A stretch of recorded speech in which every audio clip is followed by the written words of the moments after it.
আসসালামু আলাইকুম প্রিয় দর্শক, অনেকে আমাদের কাছে প্রশ্ন করেছেন যে সুস্থ গরু সবসময় কিভাবে চেনা যায়, বা আমাদের যাদের ফার্ম রয়েছে বা গরু লালন পালন করে থাকি তাদের যে গরুগুলো রয়েছে সেগুলো কি অসুস্থ হলো কিনা, এগুলো বোঝার উপায় কি। দেখেন, আপনি যখনই গরু লালন পালন করবেন তখন গরু চেনাটা, গরু সুস্থ আছে না অসুস্থ আছে এটা জানাটা খুবই জরুরি। না জানলে আপনার গরু আসলে আপনি দিন শেষে লাভবান হতে পারবেন না গরু লালন পালন করে। যেমন দেখেন, গরু সুস্থ কিনা এটা গরুর পাশে একটা খামারি বা একটা লোক গেলেই বুঝতে পারে, আর বোঝাটা অত্যন্ত জরুরি। যদি আপনি নাই বুঝেন তাহলে আপনি খুব বেশি দূর যেতে পারবেন না। যেমন দেখেন, এই যে এই গরুটা যখনই গরুটা সুস্থর কথা হবে তখন দেখবেন গরুটা জাবর কাটবে ঠিক মতো, কানগুলো নড়াচড়া করবে। ওই যে দেখেন সুন্দর মতো জাবর কাটতেছে, মুখগুলো নাড়াচ্ছে। আমি একদম আপনাদের বাস্তব চাক্ষুষ দেখাচ্ছি। এরপরে গরুর সারা শরীরে কানগুলোর থেকে শুরু করে গরু খাবার দাবারগুলো সবচেয়ে বেশি ইম্পর্টেন্ট হচ্ছে গরু খাবার দাবারগুলো খুব ভালো মতো খাবে।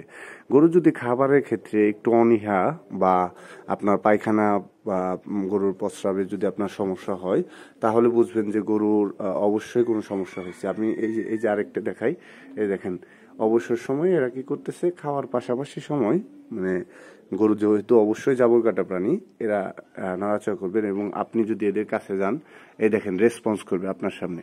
অসুস্থ গরু এগুলো আপনার দিকে তাকাবে না, মানে গরু নিজের মতো নিজের শরীর নিয়ে নিজে ব্যস্ত থাকবে।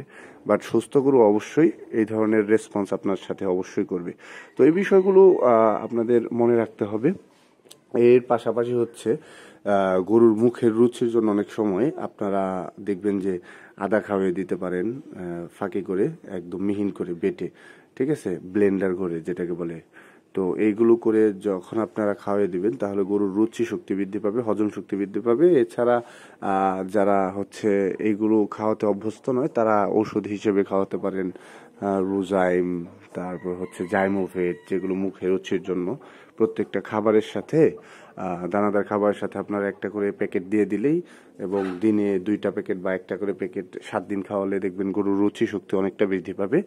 এক্ষেত্রে আপনারা আপনাদের গরুগুলো সুস্থ রাখার ক্ষেত্রে আরো বেশি ভূমিকা পালন করতে পারবেন। দেখেন, গরুর সুস্থ থাকাটা অনেকটা নির্ভর করে গরুর খাবার দাবার এবং হজম প্রক্রিয়ার উপরে। গরুর হজম প্রক্রিয়ায় যদি ব্যাঘাত ঘটে, গরু খাবার দাবারে অনীহা ঘটায়, তাহলে দেখবেন যে আপনি অনেক ক্ষেত্রেই গরুর থেকে সুস্থ থাকার যে সম্ভাবনাটা সেটা অনেকটা কমে যাবে, এবং গরুটি থেকে আপনি যেই পরিমাণে আশা করতেছেন আশার ফলাফল আপনি অবশ্যই কোনোদিনও পাবেন না। আর এটা পেতে গেলে আপনাকে গরুকে সুস্থ রাখতে হবে, আর সেই সুস্থ রাখতে গেলে আপনার গরুকে চিনতে হবে।